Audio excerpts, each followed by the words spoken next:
Have you ever walked into a room and immediately felt the weight of everyone else's energy pressing down on you? Like you absorbed someone's sadness before they even spoke a single word? If that sounds familiar, stay with me, because what I'm about to share might completely change how you experience your own life. I want to start by saying something that most people get completely wrong about empaths. They think detachment means becoming cold. They think it means building walls, shutting people out, or somehow caring less about the world around you. And if that's what you've been told, I need you to let that go right now, because nothing could be further from the truth. Here's the real situation. You are someone who feels everything deeply. You walk through life with your nervous system dialed up to maximum sensitivity. You feel other people's grief, their joy, their anxiety, their loneliness, sometimes more intensely than those people feel it themselves. And for a long time, you probably thought that was just the way things had to be. You probably told yourself that feeling everything was part of being a good person, part of being someone who actually cares. But here's what nobody told you. Absorbing everyone else's emotional world is not the same as helping them, and carrying all of that weight is slowly draining the very thing that makes you so powerful in the first place. Let me ask you something personal. Empathy. When was the last time you sat in a room and genuinely felt your own feelings, separate from everyone around you? When was the last time you finished a conversation and felt energized rather than completely hollow? When was the last time your own needs were the first thing on your mind? If you're struggling to remember, that tells me something important. You've been running on empty and the world keeps asking you to give more. Now I want to talk about what detachment actually is, because understanding this properly is everything. Emotional detachment, the healthy kind, is not about feeling less. It's about feeling clearly. It's the difference between being submerged in the ocean and floating on top of it. You're still connected to the water, you can still feel it, but you're no longer drowning in it. Think about the most grounded, wise, compassionate people you've ever encountered in your life.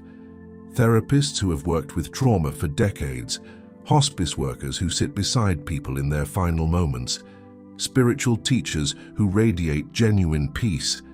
These people haven't closed their hearts. They've learned how to be present without being consumed. That is what you're working toward. And the path there starts with one uncomfortable truth you need to hear. You cannot help anyone from the bottom of a well.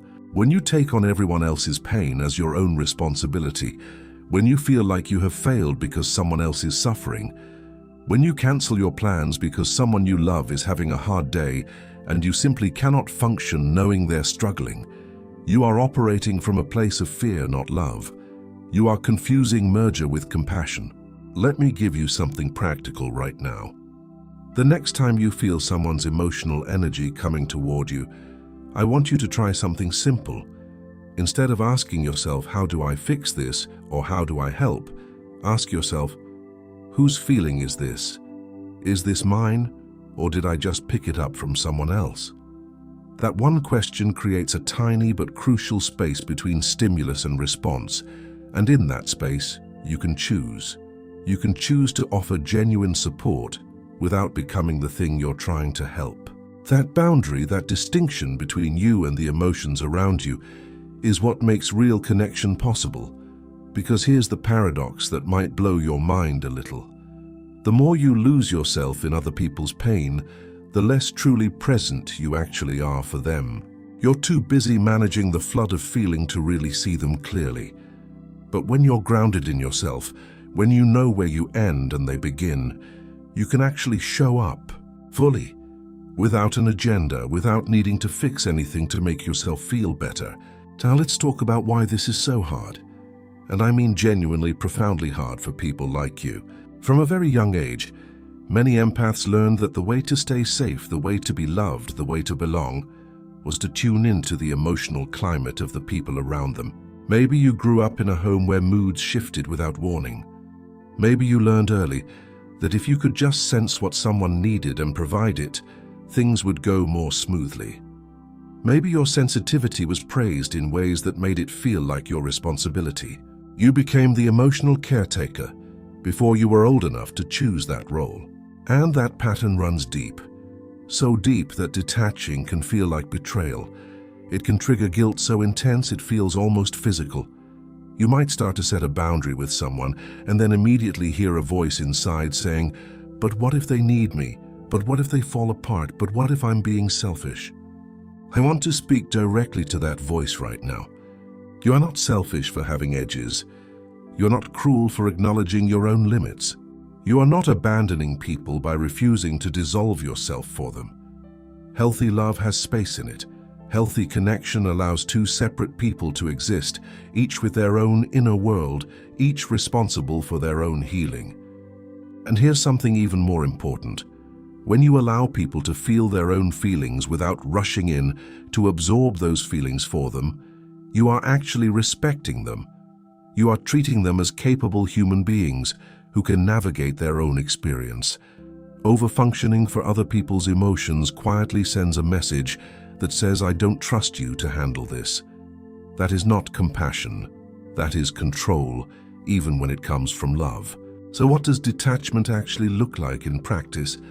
It looks like listening to a friend vent without your body going into crisis mode alongside them. It looks like saying, "I can hear how hard this is for you," and genuinely meaning it without needing to take the pain away. It looks like leaving a difficult conversation and being able to return to your own center, your own peace, your own sense of self. It looks like noticing when you feel someone else's anxiety in your chest and gently, kindly, firmly saying, "That belongs to them, not to me." It also looks like building the kind of practices that keep you grounded. Time alone, time in nature, movement, silence, creative expression, whatever allows your nervous system to come back to baseline.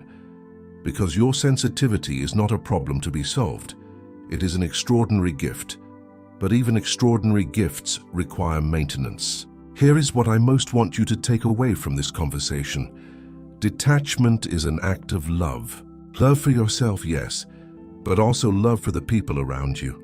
Because when you are whole, when you are rooted, when you are not depleted by carrying what doesn't belong to you, you become capable of something truly rare. You become capable of genuine, sustainable, clear-eyed compassion, the kind that actually helps people instead of enabling patterns. The kind that says, "I see you clearly because I'm not lost in your storm." You came here today because something in you already knows that the way you've been doing this isn't working. That part of you is right. You don't need to feel everything to matter. You don't need to carry everyone to be worthy of love. You are allowed to take up space in your own life. Start today, not with perfection, just with that one question, whose feeling is this? And then whatever the answer is, let that answer guide you home to yourself. Because the world doesn't need you empty. It needs you whole. And learning to detach, truly detach with love and intention and grace, is the most courageous thing a person like you can do.